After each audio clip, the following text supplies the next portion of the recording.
ရောက်သားသမီးများအတွက်နှစ်လပိုင်းတစ်လသာတဲတော့ဟောကိန်းလေးဖြစ်ပါတယ်ရှင်ရောက်သားသမီးများတဲ့ဒီတစ်လတာကာလအတွင်းမှာတဲ့ပိုလုံးနေတဲ့အလုပ်သွားနေတဲ့အလုပ်တွေမှာတဲ့ဒီလိုကိစ္စတွေမှာစိတ်ညစ်စရာလေးတွေစိတ်ကြကြစရာလေးတွေဖြစ်တတ်တယ်တဲ့ဒီမှာရှိတဲ့ငွေတွေကလုံးလဲဝင်လာလိုက်ဘောကနေထွက်သွားလိုက်အဲ့လိုပုံစံမျိုးတွေဖြစ်နေတတ်တယ်တဲ့ဘာပဲလို့စိတ်မြန်လက်မြန်တွေကလောက်ကင်တတ်တယ်ဆုံးဖြတ်ချက်တွေမြန်တဲ့အတွက်ကိုပါတဲ့အဲ့ဒီကနေပြီးတော့အခွင့်အရေးကောင်းတွေလက်လာပါကောင်းတွေငွေကြီးတွေဝင်လာတတ်ပါတယ်တဲ့အခြေအနေနဲ့ပတ်သက်ပြီးတော့လည်းအခြေအနေကောင်းလေးတွေကြုံပြရတတ်တယ်တဲ့အချိန်မှာတော့မိမိရဲ့စိတ်ပြောင်းလဲလေးအနှဲငယ်ဖြစ်နေတတ်တယ်တဲ့အဲ့တော့မိမိလှုပ်ရှားသွားလာနေတဲ့ပတ်ဝန်းကျင်မှာအဆက်အသွယ်ကောင်းလေးတွေရတတ်တယ်တဲ့မိမိသွားလာနေတဲ့ပတ်ဝန်းကျင်မှာပေါ့နော်ကိုယ်တိုင်အဆက်အသွယ်ကောင်းတွေရတတ်တယ်တဲ့ကိုယ်တိုင်ကလည်းအဆက်အသွယ်ကောင်းနေရာကောင်းတွေရလာတတ်ပါတယ်တဲ့နော်ဆုံးဖြတ်ချက်တွေမြန်တယ်ဆုံးဖြတ်ချက်တွေဒေချာတသနာချပြီးတော့မှဆုံးဖြတ်တာကပို့ပြီးတော့ကောင်းပါတယ်မိမိအတွက်အကျိုးရှိပါတယ်နော်လုပ်ငန်းဖြီးဝါးနဲ့ပတ်သက်လာရင်မျိုးသားဘာသာကြားကဟလာအတူတူလုပ်ရကိန်းလေးရှိနေတယ်အကျိုးပေးတဲ့ကိန်းလေးရှိနေတတ်ပါတယ်တဲ့အဲ့တော့နိုင်ပြီးပြီးတော့ရှောင်းမှာတင်းတိုင်းမြင်မြင်နဲ့ပေါ့နော်မိမိတဲ့အကြီးအကဲမိဘတွေကဒီတဲကနေပြီးတော့ကျမရဲ့အနေငယ်ညံ့နေတာမျိုးလေးတွေဟလာကျမရဲ့နဲ့ပတ်သက်ပြီးတော့စိတ်ရှုပ်စရာကိစ္စမျိုးတွေဝင်နေတတ်တယ်တဲ့စိတ်ရှိနေတတ်တယ်တဲ့အဲ့တော့ဘာသာရေးနဲ့ပတ်သက်ပြီးတော့မှဘုန်းကြီးရဟန်းတွေအိမ်ကိုကြွလာရင်ကောင်းပါတယ်တဲ့အပြည့်အစည်းဆုံးချုံမရှိဘူးတဲ့ဝေချင်းနဲ့ပတ်သက်လာပြီးတော့မှမရတော့ဖြစ်နေပြီးတော့မှဝေချင်းလက်လာပါတွေအုံနဲ့ဝင်လာမျိုးကြီးကြုံတွေ့ရတတ်တယ်တဲ့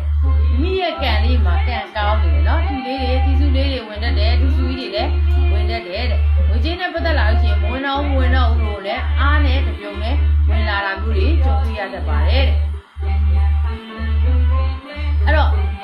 မင်္ဂလာနမိတ်အတန်ရှိရပေါ့နော်အဲ့ဒါဘာလဲဆိုလို့ထီထိုးတဲ့အခါမှာမင်္ဂလာနမိတ်ရထီပေါက်သိန်းလေးရှိနေတယ်မင်္ဂလာနမိတ်ရဘာတွေဝင်တတ်လဲဆိုလို့ရှိရင်အိုးစီပုံမောင်းတန်ကြားတာရှမ်းဦးစီတီးတာတို့ပြောတီးတာတို့ခေါင်းလောင်းတီးတာတို့စီတီးတာတို့အဲ့ဒီအတန်မျိုးလေးတွေကြားမှာဆိုရင်မင်္ဂလာနမိတ်ဖြစ်သတ်မှတ်ပြီးတော့မှထီထိုးဖို့လိုပါတယ်ထီထိုးတဲ့အခါမှာတစ်နှစ်၄ခွန်လေးပအောင်ထိုးပေးပါတစ်နှစ်၄ခွန်ပေါ့နော်အဲ့ဒါလေးကိုပအောင်ထိုးပေးပါအဲ့တော့ရောက်သားသမီးလက်ကီးနံပါတ်ကတစ်နှစ်၄ခွန်ပါအဲ့တော့ပညာရေးနဲ့ပတ်သက်လာလို့ရှိရင်ရာဟုတွေက